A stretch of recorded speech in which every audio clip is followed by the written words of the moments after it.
Mas pinadali na ang pagpaparehistro ng lupa sa LRA o Land Registration Authority.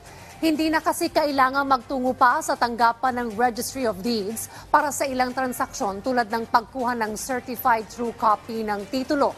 Sa programang Bagong Pilipinas ngayon, sinabi ni Attorney Robert Leyretana, Administrator ng LRA, na 2008 pa nila inilunsad ang computerization program.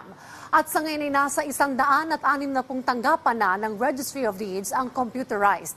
Bukod dito ay mayroon na rin aniya silang LRA kiosk na inilagay sa mga mall para mas makatulong sa kanilang mga kliyente.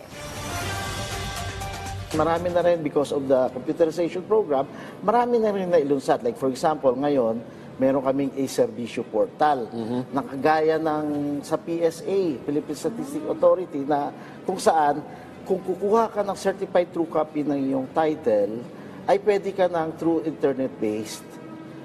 At yun ay pwede mong bayaran online payment gateway na rin.